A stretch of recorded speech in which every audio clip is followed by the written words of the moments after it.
Laboratory investigations, they play a very important role in the diagnosis and approach to anemia, but the only thing is, as the causes are too many, therefore the investigations pertaining to the laboratory are also there are a lot of investigations we can do. So we must be very careful in choosing the investigations. First of all, we should do a CBC, which will give us the red blood cell indices like hemoglobin, hematocrit, then mean corpuscular volume MCV or mean corpuscular hemoglobin MCH and mean concentration of hemoglobin per single red blood cell, that is MCHC. All these should be done. A reticulocyte count will give us a clear-cut idea about the production, if the bone marrow is responding adequately or whether there is a production problem with the anemia. White cell differential count will also give us a fair idea about the lymphoproliferative diseases. A platelet count will tell us if we are dealing with cytopenic problems. A peripheral blood smear can tell us many things. It can tell us about these things will be discussed later, but roughly the platelets can give a fair idea if there are multiple nuclei more than 5 per WBC. It's called a multilobe nucleus, which is indicative of vitamin B12 deficiency. Similarly, lymphoproliferative disorders can be also noted. Then iron studies. We can do a ferritin, which will give us a fair idea about iron stores. Total iron binding capacity, transferrin, serum iron, these can be done.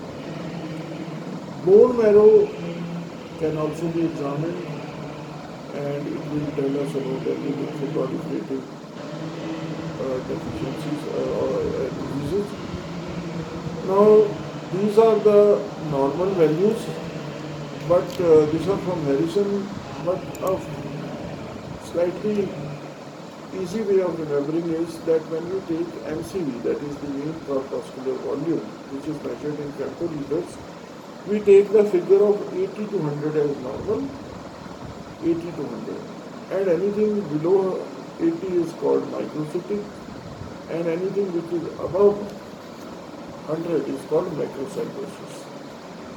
Similarly, mean corpuscular hemoglobin concentration, that is hemoglobin into 10 divided by the hematocrit.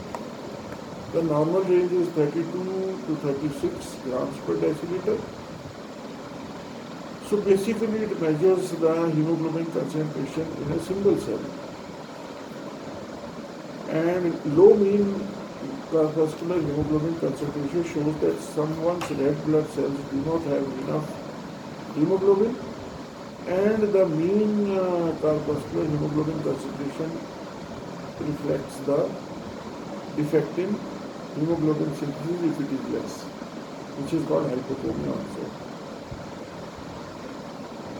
The normal value of mean corpuscular hemoglobin concentration is 30 plus minus 3 picograms per cell.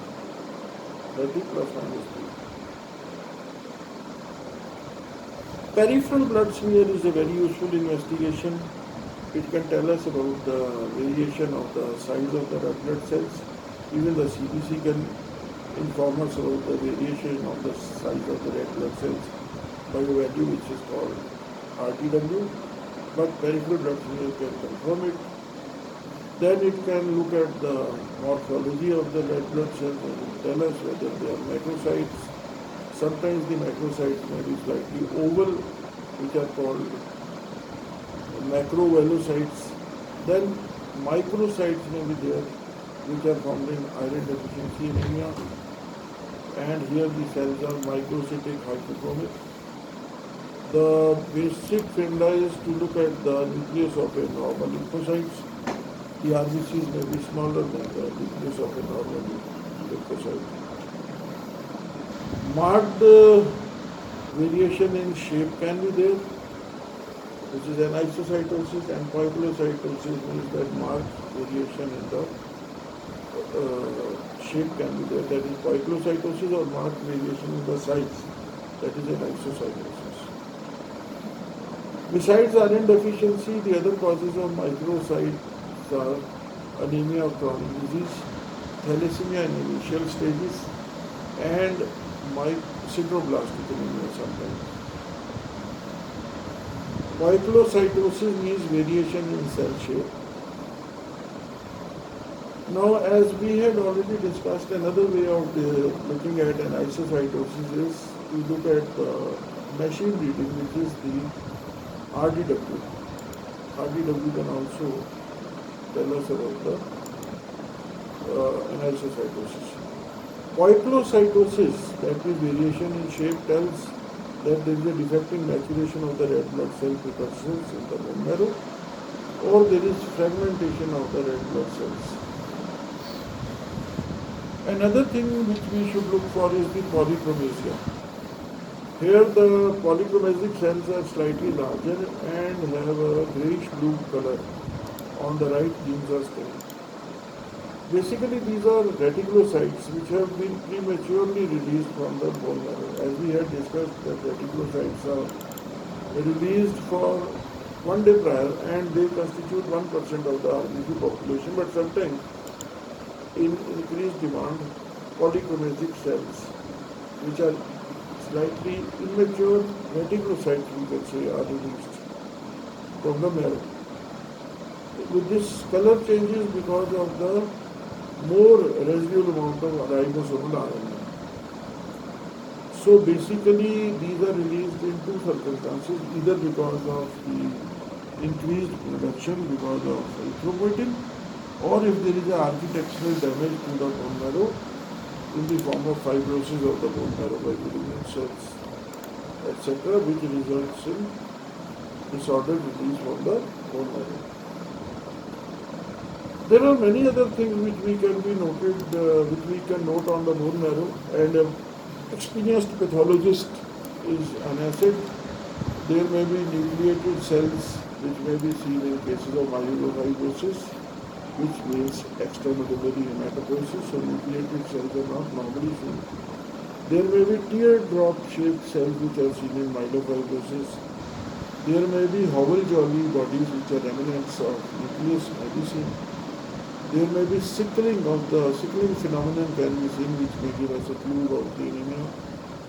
There may be target cells which are seen, which are also called bullseye cells, and these are seen in thalassemia and liver disease. Or there may be spur cells which are distorted RBCs. Basically, they are having thorn-like projections, and that is why they are called acanthocytes. Now, these spur cells, they are seen in severe liver disease, some nervous system disorders like chorioacanthocytosis or McLeod syndrome. They may be seen in malnutrition, hypothyroidism, A-beta lipoproteinemia, a rare disease involving the fats, or splenectomy. Now, red cell fragmentation may be seen in mechanical heart valves or in setting of thermal injury. Sometimes there are small projections, and these cells are called echinocytes or Berg cells. They are seen in uremia. So here we are seeing a normal smear. As you can see, the cells are almost same in size. There is a central area of pallor in the RBC, which is 1/3 of the total RBC. The WBC is also looking normal. There are 3 lobes and some platelets are seen. These are the reticulocytes. They are called reticulocytes because if we look at the second and the third arrow, we can see that they have a reticular mesh-like appearance. This is basically because of the increased amount of ribosomal RNA which are present in these RBCs. Later on the mature RBC, even the ribosomal RNA will be lost. So basically here a methylene blue stain, a new methylene blue stain is used with the Romanovsky stain.